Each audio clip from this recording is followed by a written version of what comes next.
Good morning and welcome to today's horse racing tip. Now, if you're new to this channel, please make sure you hit that subscribe button just below and get notified every time we release a new video Monday to Saturday from one of the leading tipsters. Now today the selection comes from Quentin Frank's Racing, and the selection is in the 7 o'clock at Newcastle, and you can see that I've got that up here on the screen, and we're just going to spend 4 or 5 minutes digging in to this horse. So the selection in this race is Daphne May, and this is a nursery race, and we take quite a lot of account of the market and what the market's saying in nursery races. And so we can see here, I've already sorted the race card in order of the odds, and we can see here Daphne May is currently the favourite horse in this race. Now this is a flat all-weather race. It's only 7 furlongs, so it fits into that sort of middle distance. It's not quite a sprint, it's a bit longer than a sprint. It's standard to slow ground, and the prize money is £3,429. Now I'm going to run through a few factors here, and then we're going to do a simulation. We're going to look at the horse's history, and then we're going to decide whether we agree with this particular tip today or not. So this nursery race, Daphne May is currently sitting here as favourite. Now if we sort by pardon me, if we sort by PR odds, which is our tissue line on Race Advisor, we can see Daphne May is also favourite. And if I click on that, I get the raw probabilities that we've given this horse. And we can see here we've given this horse 33, well nearly a 34% chance here, odds of 2.96. So the market's kind of pretty much in line with what we're thinking on this run, and that's a very, very good sign. Party Rebel coming in second, and then Cartvelian coming in third. And then we've got a bit of a jump here to fourth. Now moving over to the 5278, which is this combination factor, we can see Daphne May is coming in second, which is also good. Cartvelian, Party Rebel sitting in that top frame there as well, so that's also good. So it looks like these three are consistent in their strengths here. Day since last good run, the ones that have had that, they're all pretty similar. They've all had good runs recently, and we can see that none of the other horses have actually ever had a good run, which again gives more strength towards these three runners, Daphne May being the current selection. The best ever speed, and if we hover over any of the titles on this software, Race Advisor Pro this software is, we can see exactly what the ratings mean. So this is the best speed rating on today's race type, which is flat all weather, and we can see Daphne May is way up there. Also way up there in a number of good races in the last 10 with 3. The WH, this is kind of a win history score based on time decay, again better than anyone else. None of the others have actually run, so again strength for Daphne May, but we'll notice Cartvelian, Party Rebel are always in there. They are kind of the next best. The QMPV rating here. Now this particular factor is kind of a prize money based factor, and we've got Daphne May sitting at the top again, Party Rebel, Cartvelian. So kind of what we're starting to expect here. PFP score is a collateral form score, and again the same two horses, Daphne May, Party Rebel. For this one, Cartvelian has kind of dropped down a bit, but it's only had 2 runs, and it does take a few runs for horses to get us points here.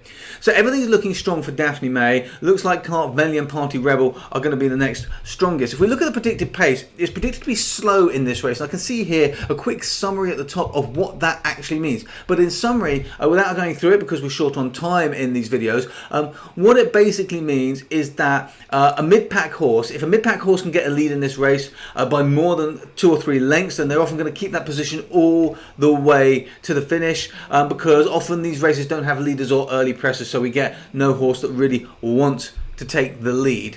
While no runner wants to take the lead, one of them actually has to be in the lead. So let's just jump over and have a look at the pace. And the total pace scores here, we've got the Fast Line actually in this race potentially has the potential to make the lead. While none of the horses are like to be in the leading position, this horse has the potential to take the lead, and we mustn't forget that. Otherwise, Daphne May sitting in the middle, kind of prefers to be a closing type horse, likely to be a mid-pack horse in this race, but that's not going to really cause much of an issue. It's likely to suit the runner in that race today. Now I'm going to do 2 more things here. I'm going to have a quick look at the speed graphs, and then I'm going to have a quick look at Monte Carlo simulation while we do it, and then tomorrow we might use some different tools, some different information. So coming in here, we can see Daphne May here has a speed figure of 88. This is dynamic. These speed figures next to these horses' names are dynamic based on conditions set here. We can see just as, based on all horse racing data, this horse is looking to be pretty strong. This runner here, the Fast Line, really declined last time out. Otherwise, we've got the other potential threats, Sophie B, and we've got kind of Hear Me Roar down here.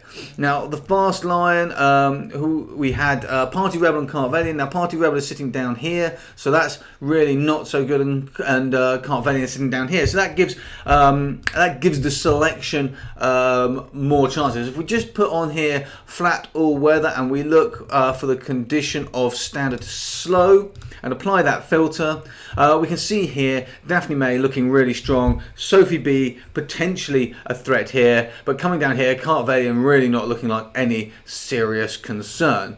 If I just remove the standard to slow filter and just have flat all weather only, see if we get a slightly different picture, and we don't really. Daphne May, Sophie B there. Based on this, Carvelian looks like it's not going to be a serious threat, and neither is Owen's Lad. And resetting that graph, we can see all of the horses there, and we got most of declining, but it's looking like it's looking like Daphne May, the selection from Quentin Franks, is looking to be pretty strong based on the speed graphs, but there is definitely some threat coming here from Sophie B as well. But on the race cards, we've got the potential for Party Rebel and Carvelian, but we're not seeing much else anywhere else. So we're going to run a Monte Carlo simulation, but while that's running, I will look at the horse's history. So we'll just run that Monte Carlo simulation. All of this is done on the standard race card from RA Pro, Race Advisor Pro. We'll get into some of the other ratings in another race in a different day. So here we go, all-weather races. We've got 3 all-weather races. 2 of them are over the 7 furlongs and 2 are on standard to slow for Daphne May, carrying 9.4 and 9. Today she's carrying 9.7. One of them she won just, the previous one she lost by 5 lengths. Came second, but lost by 5 lengths, but she got stuck in the back. So if she doesn't get stuck in the back, that shouldn't be a concern. Likes everything there. That was also a Class 5 race, similar to today, 3,400 prize money. So they were both very similar. Today. So as long as she doesn't get stuck, that was a strong race. Now coming out, let's have a quick look at Sophie B. Sophie B has also got 2 all-weather race. Oh no, sorry, I hadn't changed. Sophie B has a Southall race last time out, 6th of October. Standard slow, carrying 9. Was beaten 4.5 lengths. Nothing particularly great there. No real strong performances at all. So not too much of a concern. Party Rebel, having a quick look here, no all-weather races yet. This race here at Musselburgh on the flat 7 furlongs, kind of possibly just coming in there to be a potentially good race, but not on the ground, not on the same race type. Like to have a slightly firmer ground, even though it was turf as opposed to all weather. So possibility, but not huge confidence, particularly when we take into account speed graphs and the other data. So potential, but not huge confidence here. Now this one's interesting. The Kempton all-weather for Carvelian last time out, 6 furlongs, standard slow, 8.11. Now came 4th, but was only beaten by 0.4 of a length. So that's a very, very good race there. So Carvelian potentially to be a threat there. Was also a threat on the race card, and though it didn't look like it was going to have the speed to keep up with Daphne May today. So taking all that into account, if we just come back to the simulation quickly, exit it, load up the results here, Daphne May is looking to be way ahead of Carvelian next. And then we've got kind of Party Rebel, Sophie B there, which is kind of lining up with exactly what we've seen everywhere else. So for me, I think actually Daphne May is looking to be a very strong horse. It's also currently favourite, which is a strong indicator on these nursery races. Daphne May looks to be the horse to beat in this race, and today I personally am going to agree with Quentin Franks Racing. I think in this race Daphne May looks to be the horse to beat. It's currently odds suited for a win bet, and I will, if I was to be backing it, I would probably be going a win bet on Daphne May. I do agree today with Quentin Franks selection. Now if you want to find out more about Quentin Frank, please do that using the link below. It's graboffer.today/Quint Frank. You can get a $1.99 trial from them if you would like, and you can see all of their results on their homepage. So thank you very much to Quentin and Franks for today's selection. If you are new to today's horse racing tip, we analyse a leading tipster's selection 6 days a week. Just take 5 minutes to have a quick look at it in more detail. Please make sure you subscribe to the channel below by clicking the subscribe button. And if you like the videos, please hit the like button and the share button as well. Thank you very much for watching, and I look forward to seeing you in the next one.